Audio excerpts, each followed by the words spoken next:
Halo Sobat PPATK, jumpa lagi di Jumatan, Jumpa PPATK Pekanan.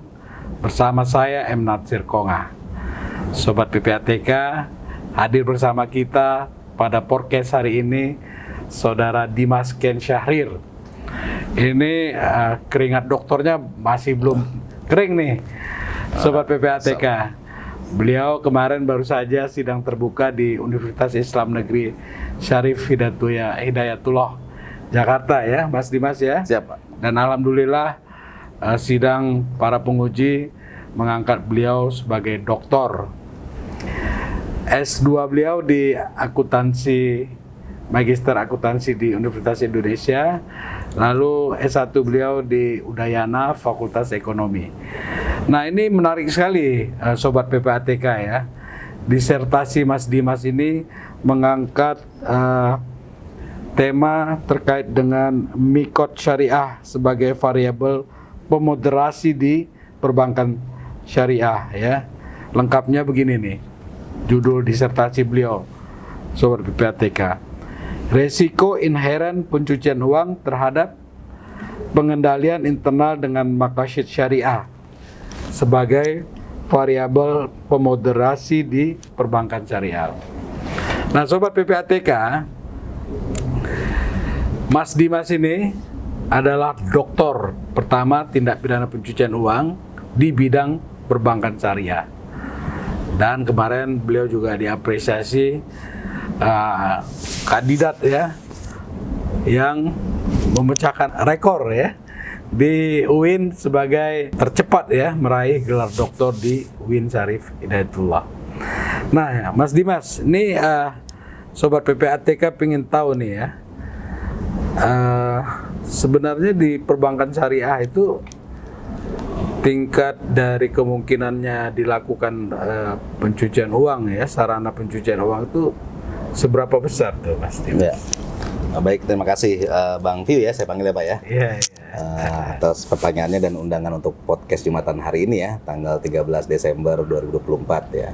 Assalamualaikum warahmatullahi wabarakatuh. Selamat pagi ya, salam sehat kita buat kita semua. Menjawab pertanyaan Bang View nih, memang disertasi saya yang diangkat ini adalah untuk melihat pengaruh ya, risiko inheren, artinya yang melekat terkait dengan tindak pidana pencucian uang terhadap pengendalian internal di Bank Umum Syariah.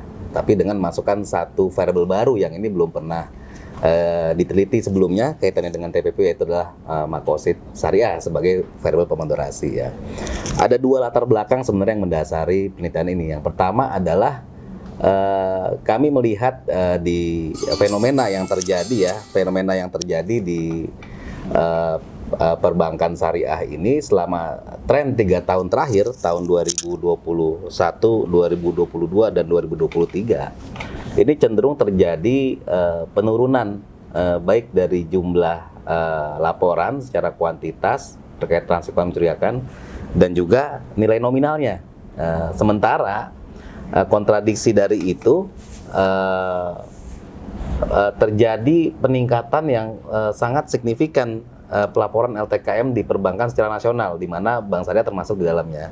Sehingga kemudian kita bisa presentasikan proporsi nilai transaksi yang dilakukan oleh Bank Syariah ini hanya 0,01% dari nilai total nominal laporan LTKM di perbankan, Pak, baik yang syariah maupun yang konvensional ya. Nah, itu secara umum. Jadi ada kontradiksi fakta yang terjadi bahwa risiko pencucian uang di industri keuangan itu kan sebenarnya digambarkan dari berapa banyak yang bisa ditangkap oleh teman-teman di PJK Bank terkait dengan LTKM. Nah, sementara di Bank Nasional itu meningkat deras, tapi sementara di Bank Syariah justru ini menurun gitu ya. Ya memang ini yang kemudian menjadi satu fenomena yang harus diteliti, apalagi tidak serta-merta bahwa penurunan nilai transaksi keuangan yang dilaporkan di Bank Syariah ini menggambarkan bahwa pengendalian internal di Bank Syariah itu sudah cukup efektif. Bisa jadi justru malah kemampuan deteksi transaksi keuangan mencurigakan yang itu belum optimal di Bank Syariah. Lemah ya? Lemah. Nah, tapi kalau kita kemudian lihat fenomena kedua, ternyata dalam laporan FIR, indeks FIR yang diukur oleh PPATK, Financial Integrity Rating, yang ini menggambarkan pengukuran 3 tolak ukur dimensi yang diukur terkait dengan tingkat komitmen, tingkat implementasi tata kelola pelaporan, serta tingkat kepatuhan kewajiban pelaporan dan kualitas. Ini antara bank syariah dengan perbankan secara nasional ini justru sama-sama dalam posisi baik, Pak Nasir. Artinya dari segi komitmennya, tata kelola ini sudah sangat baik dengan nilai rata-rata total ini di atas angka 8 dalam skala 1 sampai 10. Jadi konvensional sekitar itu syariah juga sama gitu ya. Tapi kenapa kemudian terjadi kondisi yang kontradiktif terkait dengan identifikasi pelaporan LTKM-nya. Nah, itu yang menjadi suatu bahasan menarik, sehingga kalau kita hubungkan apakah risiko inherent cuan uang di bank syariah itu berbeda dengan bank konven. Kemudian bagaimana kualitas pelayanan internal di bank syariah gitu ya. Dengan melihat kepada dua fenomena ini, sehingga kemudian kita melihat bagaimana dua hal yang penting, yaitu pertama adalah integritas kepatuhan dan pelaporan di bank umum syariah. Yang kedua, bagaimana risiko pencucian uangnya itu dimitigasi di bank umum syariah. Nah, Mako Syariah itu hadir sebagai nilai prinsip dan etik yang kemudian diharapkan bisa mereduksi risiko inheren dan memperkuat pengendalian internal.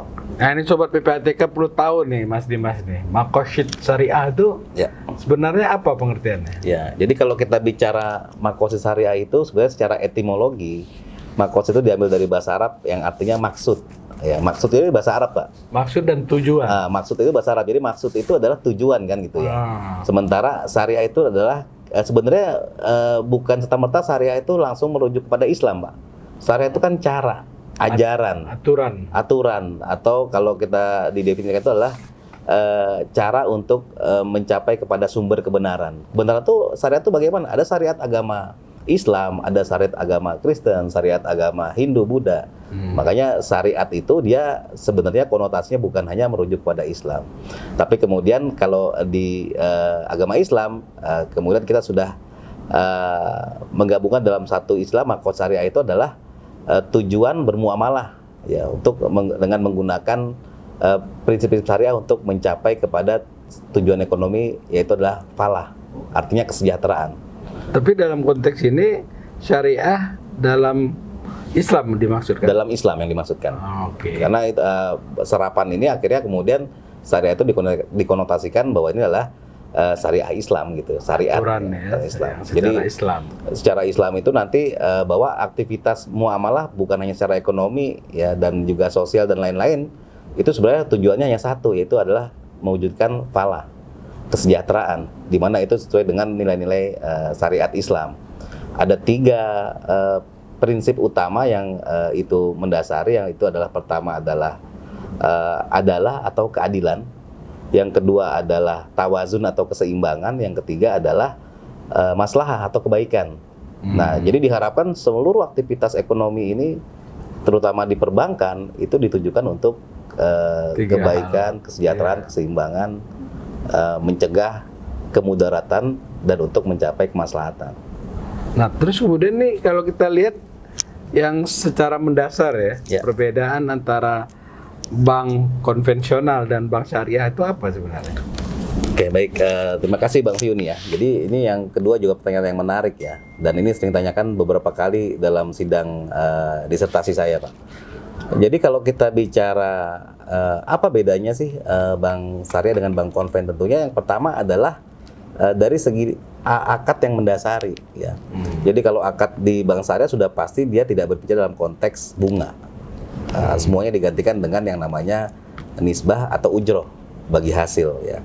Di mana itu didasarkan dengan kepada akad perjanjian yang disepakati oleh bank sebagai sohibul mal dan juga nasabah sebagai debitur atau mudorib, yang kemudian melalui sirkah atau adanya perjanjian kerjasama ya. Tapi prakteknya kan udah ditentukan juga tuh sama bank syariah. Betul ya. Jadi memang ibaratnya begini Pak, sama ketika kita kalau dalam syariat Islam ya, kita memakan daging hewan yang kemudian seperti contohnya ayam gitu ya, antara yang disembelih dengan menggunakan syariat Islam, menghadap kiblat, kemudian dengan menggunakan akad, baca bismillah ya, niat ya.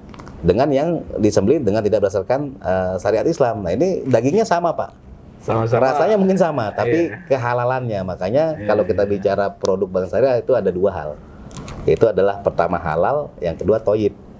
Kalau bank konven bisa jadi dia toyib Pak, baik, tapi belum tentu halal. Nah ini Oke. sebenarnya bedanya. Jadi dari Oh, akad, iya. dari akad yang menentukan kepada kehalalan produk dan kemudian berujung pada transaksionalnya. Gitu Pak. Ya, jadi memang secara prinsip ya sangat berbeda ya antara ya. satu produk tadi ya, dibedakan antara halal dan toibnya tadi ya. Nah, toibnya sama Pak, Sama, mungkin sama-sama tapi tujuannya iya. baik, tapi halalnya yang beda. Nah kalau kita lihat di perbankan syariah nih Mas Dimas ya, Ya. dari pengalaman yang ada tuh banyak juga nggak digunakan untuk pencucian uang. Kalau di bank syariah tentunya tidak serta-merta kemudian karena dasarnya akad, kemudian apa tadi halal dan toib, kemudian menghilangkan seluruh resiko money laundering dari bank syariah, tentunya tidak bisa. Karena bagaimanapun perbankan adalah sebagai media yang memiliki produk beserta seluruh fitur yang di dalamnya. Contoh misalnya begini. Ketika orang korupsi kemudian apakah dia kemudian tidak memilih bank syariah? Belum tentu. Ya contohnya misalnya ketika terjadi transaksi suap, mentransfer dari pihak pemberi kepada penerima suap sebagai penyelenggara negara, maka bisa terjadi dengan menggunakan rekening giro di bank syariah, bisa terjadi menggunakan rekening giro di bank konven. Sama resikonya tetap terpapar Pak. Tinggal memang nanti sejauh mana risiko itu terjadi itu yang harus diukur. Makanya dalam konsep risk based approach di AUPT tidak membedakan antara bank umum syariah dengan bank konvensional. Tetap risikonya sama, yaitu adalah 4 faktor risiko inherent kalau di Indonesia Pak. Risiko nasabah, geografis, kemudian produk jasa transaksi serta saluran distribusi. Ini yang kemudian di-embedded menjadi yang namanya risk base, atau kita sebut sebagai risk inherent atau risiko yang melekat, baik itu di perbankan konven maupun perbankan syariah. Jadi resiko di bank konven dan bank syariah sama. Sama. Bank syariah di dalam menerapkan aturan katakanlah undang-undang tindak pidana pencucian uang itu juga sama. Sama Pak, dasar aturan yang mendasarnya sama. Kalau kita misalnya kemudian mengacu kepada ketentuan global, sudah pasti dasar adalah rekomendasi FATF. Nanti kemudian ini yang diterjemahkan di setiap negara, yang diatur oleh masing-masing regulator atau lembaga pengawas pengatur. Kalau di Indonesia, Otoritas Jasa Keuangan itu mengatur melalui regulasi yang dikeluarkan tahun 2023, yaitu adalah POJK nomor 8 tahun 2023. Ya. Secara khusus itu. Secara khusus mengatur perbankan dan juga industri keuangan lain yang diawasi oleh OJK. Jadi bukan hanya perbankan Pak, tapi juga industri keuangan non-bank, kemudian seperti multi finance, asuransi, termasuk juga Penyelenggara pasar e-wallet. modal. Ya, Kalau kemudian e-wallet itu kalau dia berkaitan dengan jasa sistem pembayaran, maka nanti yang meregulasi adalah Bank Indonesia, melalui PBI nomor 19 tahun 2017. Ya. Dasarnya juga sama, risiko inherent juga sama, karena mengacu ke FATF. Tinggal nanti mana yang menjadi concern pengaturan terkait kewenangan masing-masing LPP. kalau di maqasid syariah ini ada nggak yang khas gitu? Kalau di Maqasid Syariah, kita berbicara Maqasid Syariah itu sejak zaman klasik sampai dengan kontemporer. Jadi ujungnya adalah Maqasid Syariah itu dia adalah 5 prinsip dasar yang digunakan untuk melindungi setiap insan ya ketika melakukan aktivitas bermuamalah secara ekonomi, mulai dari Hizbuddin menjaga agama, kemudian Hizbun Nafs menjaga jiwa, Hizbun Nas menjaga keturunan, kemudian Hizbun Mal menjaga harta, dan juga Hizbun Akal menjaga akal. Nah, 5 konsep ini yang kemudian ini diturunkan oleh berbagai ahli sampai kepada kemudian pada dunia kontemporer dikenal dengan konsep Maqasid An-Najjar, yang dia membagi 5 hal perlindungan proteksi terhadap jiwa dan manusia tadi menjadi 4 besaran, yaitu menjaga lingkungan atau ekologi, kemudian menjaga harta, menjaga jiwa dan keturunan. Nah, di dalam bahasan yang diambil dalam disertasi saya hanya 3 makosid, prinsip makosid yang diambil sebagai variabel pemoderasi, yaitu adalah menjaga harta, menjaga jiwa, dan menjaga lingkungan. Yang ini tentunya berkaitan dengan sustainable economic growth ya. Jadi bagaimana tata kelola ekonomi ini bisa bertanggung jawab terhadap aktivitas sosial dan keberlanjutan. Ekonomi yang berkelanjutan, atau kita bilang sekarang sebagai green economy, Pak. Jadi referensinya lengkap itu ya.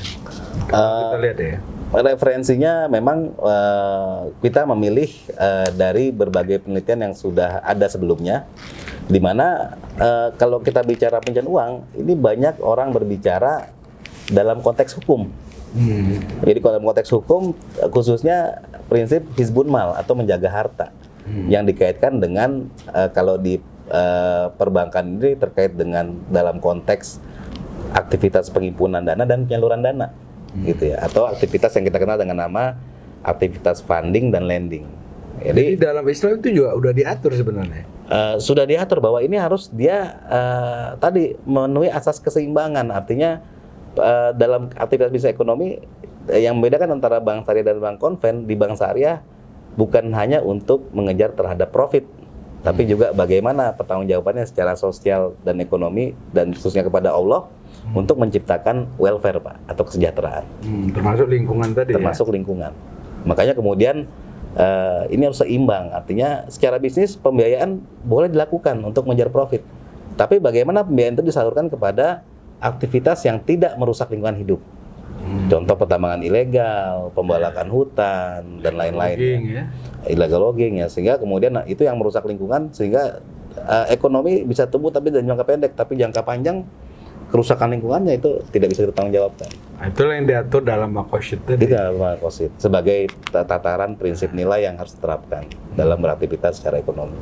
Ya, jadi Mas Dimas ya, kalau makosid syariah itu Ya. untuk penerapan anti pencucian uangnya di mana letaknya itu kira-kira? Oke, baik. Jadi kalau kita berbicara makosid tadi yang saya sebutkan bahwa konsep makosid yang digunakan dalam penelitian adalah makosid dari An-Najjar ya, di mana ada 4 elemen yang itu digunakan, atau 4 prinsip ya, atau 4 konsep dasar, yaitu adalah pertama pemeliharaan nilai dari kehidupan manusia, atau yang kita bilang tadi hizbun nas ya. Kemudian pemeliharaan kemanusiaan sendiri ya, kemudian pemeliharaan tatanan sosial, dan pemeliharaan lingkungan. Yang ini kita bagi lagi menjadi beberapa elemen. Nah, singkatnya artinya apa? Hanya 3 prinsip yang kita ambil di sini. Pertama adalah contoh misalnya hizbun mal ya, atau pemeliharaan harta. Nah, ini kan berarti kalau dalam konteks APUPT, Pak, maka Bank Umum Syariah ini harus melakukan implementasi prinsip uji tuntas nasabah. Uji tuntas nasabah berarti customer due diligence. Bagaimana mendeteksi sumber dana yang digunakan oleh calon deposan ini, nasabah, itu berasal dari sumber yang halal. Jadi legal dan halal, bukan hanya legal, Pak, tapi legal dan halal. Itu bedanya dengan bank konven. Artinya sedapat mungkin kalau di bank syariah, misalnya sumber dana berasal dari aktivitas bisnis minuman keras, nah, itu dilarang secara produk di bank syariah gitu untuk diterima. Lebih jauh dari itu, tentunya kalau sumber dana ini hasil kejahatan, maka risk appetite dari Bank Umum Syariah harusnya menolak. Nah, itu penguatan sendiri harus dilakukan, sehingga ini harus dilakukan secara lebih ketat dari bank konvensional. Ya. Nah, ini yang bagaimana kemudian bisa mewujudkan hal ini, tentunya dengan cara penguatan aktivitas pengendalian internal atau internal control, yang ini menjadi satu kesempatan untuk mereduksi risiko inheren, sehingga residual risknya akan berkurang di Bank Umum Syariah terkait dengan pencucian uang, pendanaan terorisme, serta proliferasi senjata pembunuh massal. Itu dari segi pemeliharaan harta untuk aktivitas pendanaan. Terus bagaimana dengan aktivitas pembiayaan? Nah, ini juga pemeliharaan harta harus bisa diterapkan untuk mencegah pembiayaan dari bank syariah sebagai sohibul mal atau pemilik harta kepada aktivitas-aktivitas yang ilegal. Tadi yang saya contohkan seperti illegal logging, atau misalnya kemudian perkebunan ilegal, atau misalnya pertambangan ilegal ini merusak lingkungan, sehingga mengancam kehidupan terhadap anak keturunan kita di masa depan dari sisi ekologi dan sebagainya. Sehingga kalau kita sesuaikan dengan prinsip syariah tadi harus adil, seimbang dan juga maslahah, maka 3 komponen asas dari tujuan untuk mencapai kesehatan ini harus terpenuhi. Kemudian yang kedua, pemeliharaan jiwa atau hizbun nafs ya.